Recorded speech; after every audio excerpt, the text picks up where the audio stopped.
So the main way to explain sculpt mode and the options that show up in the Q menu for whenever you're in sculpt mode is to actually get into sculpt mode and talk about them. So I will press new, and this time we're going to jump over to a sculpting layout.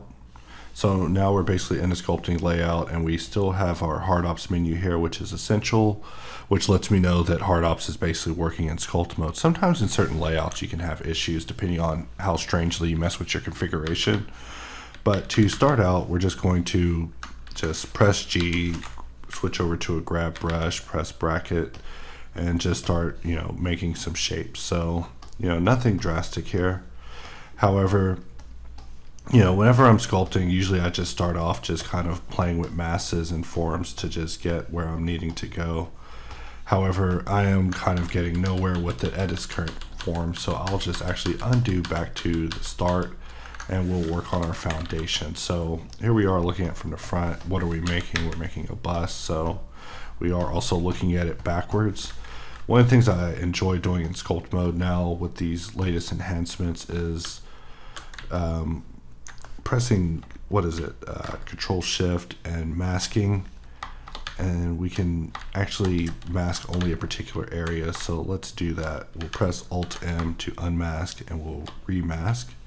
And I'll press Control I to invert that mask, and we will just grab, it's transformation, or move in this case. We're just going to move this directly down, and then Alt M unmask, and we'll press Shift R to basically set our remesher amount. And once you set it, it doesn't do anything, which can be a little distracting, but once you press Control R, it'll actually perform the remesh operation, which is quite nice.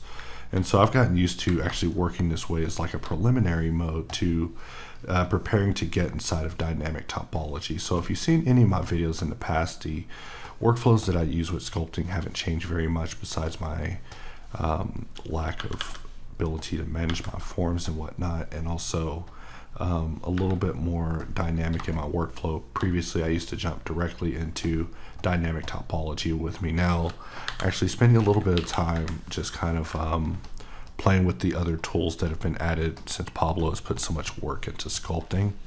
So we're just moving this around and just setting the stage, because we can demonstrate these tools on a cube, but I figured that sculpting something for a moment with you guys would probably help get the point across a little bit better as far as the why.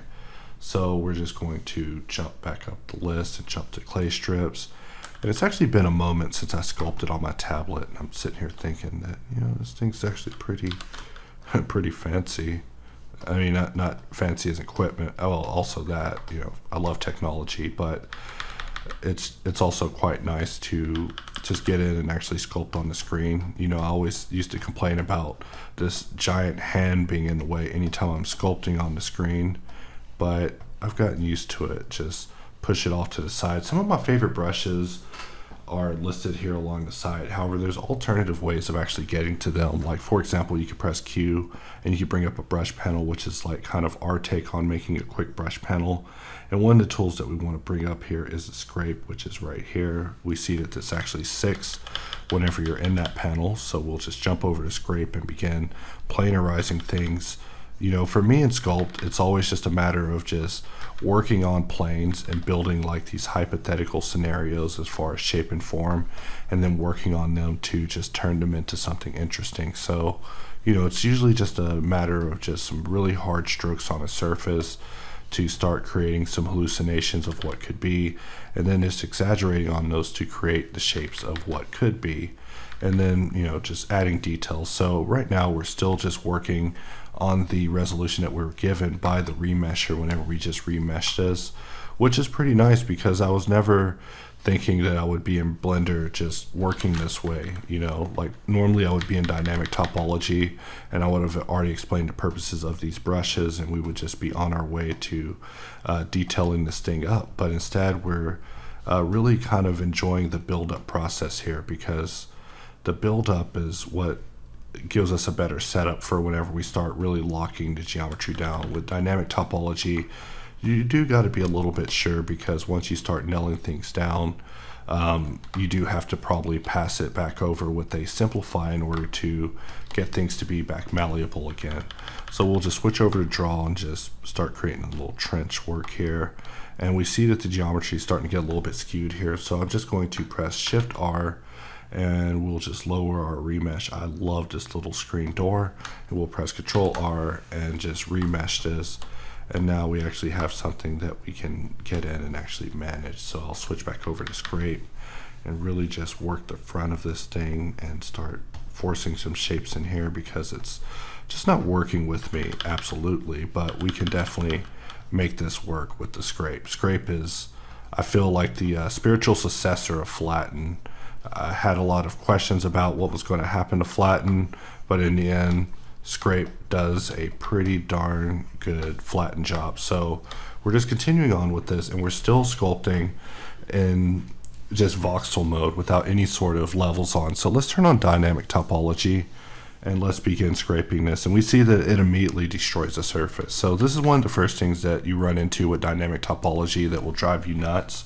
So that's where I like to press Q and actually hit toggle brush, which will toggle the brush's state to be from using relative to using brush, which can be just a little bit easier on your experience if you're dealing with sculpt. Sometimes you don't want to actually just destroy your surface, so absolutely.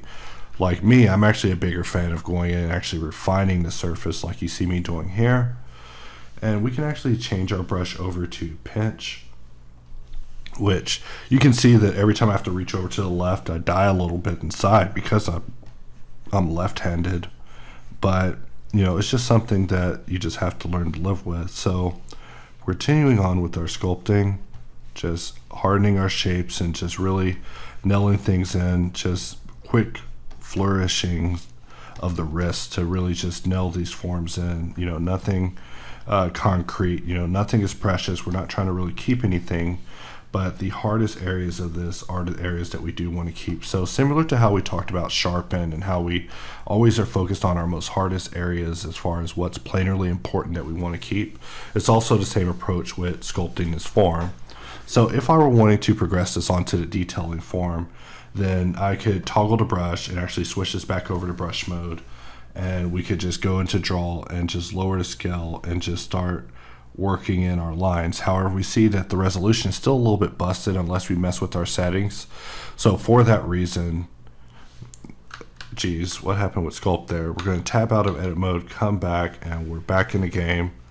That was kind of weird. We'll press Q and we'll just toggle our brush. And I want to actually turn on lazy stroke. So under stroke, you can turn on stabilized stroke.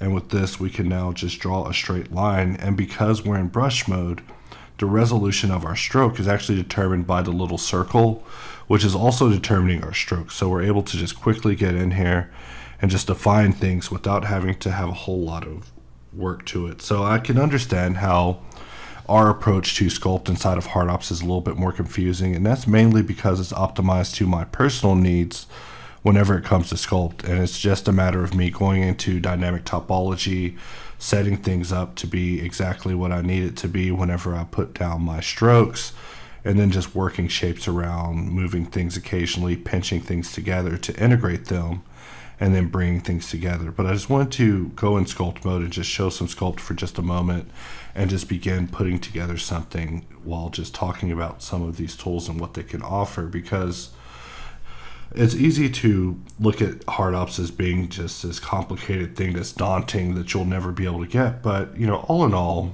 I've spent a lot of time working on the tooltips and making sure that if you hover over a tooltip because you're stumped, you'll be provided with a little bit of information to at least send you on your way. And then after all these videos, I do plan on, you know, doubling back on the documentation. So let's continue on with this, and we'll just put another line right here and work that back around just to the middle, and then we'll come back to the pinch, scale it up just a little bit, and we just want to work the pinch so fast nothing sticks. You know, we don't want to stick on a surface for any period of time because we'll mess up what's happening with the pinch and our ability to just bring the surface together and maintain the tension that we aim to emulate with our sculpt. The next thing I want to talk about in this is decimate mesh, which is probably the last option we need to talk about. Whenever you click decimate mesh, it will basically run through a decimate procedure where it will simplify the geometry. Right now we don't actually know what the geometry is, but now we've decimated it to 25% of what it actually was. So to see this in 2.9, we have to turn on statistics, and we see that our vertices is at 50,000. So if we control Z again, we can see that we were at 100,000. So we'll just go here, choose decimate mesh, and we've jumped down from 100,000 to 25,000. If we choose decimate again, we've jumped down to 6,000, allowing us to basically jump in with something like the grab brush and completely redefine things about the proportion and the form going forward. So sometimes during sculpting, I'll build something up and start detailing it just so I can get in with the decimate and just simplify the form to something a lot simpler, and then just start working it up again from there. So for me, the process of creation is just a matter of building it up and breaking it down and building it up again.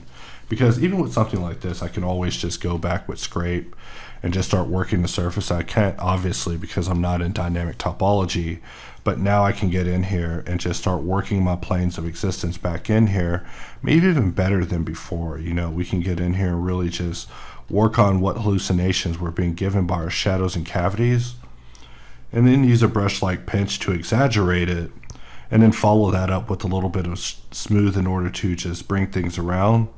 Just still on the pinch right now to just bring the surface in there, because I see this shape that isn't quite there yet, but it could be.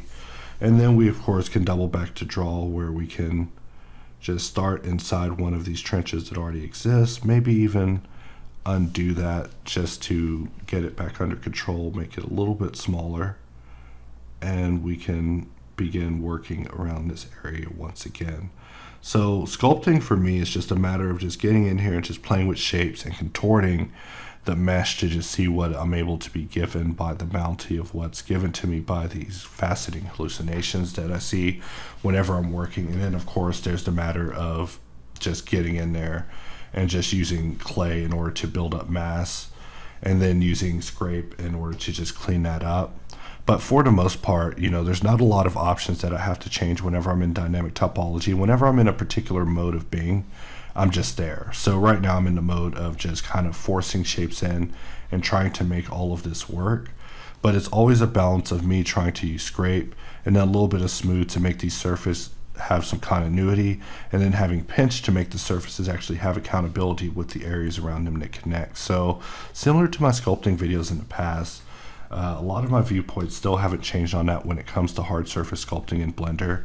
That I still feel that, you know, with the classic brushes and a few curve settings, you can really just get in there and actually get this tool to behave exactly the way you want it for whenever you're creating these shapes. And then of course retopologize this and take it back to hardops, sharpen it up, put some solidification on it, and begin taking it through the modifier rigmarole to give it a whole different look and level of surfacing to it. But I can just keep working on this thing all day.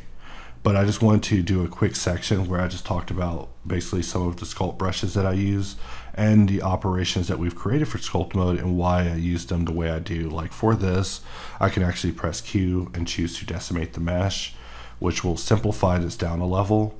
And we can just get in here and try working this a little bit more with just a little bit less geo here. So that means that I can just use pinch and actually pinch this area to be a little bit more malleable to my needs. But it is always a battle, you know, when it comes to surfacing in Blender and dealing with sculpt. I always find that I have the best experience whenever I work my wrists a certain way, you know, like if I treat the mesh like a lady, you know, I'm bound to have a more romantic experience when it comes to getting in here and just getting intimate with my artistic side and just putting together a shape. You know, it's not so much about just getting in and doing it quickly as much as it is finding something that, you know, satisfies what it is that you see in your head. So even with something like this, I could continue just working this around for maybe even another half hour, just talking about various things that could be coming about from it. But I'll spare you of that and just end it at this, but hopefully this provides a little bit of insight as far as what you can expect from sculpt mode and how you can use some of these sculpt tools to your advantage, and then also pressing Q to bring up the brush panel if you're wanting to go through this.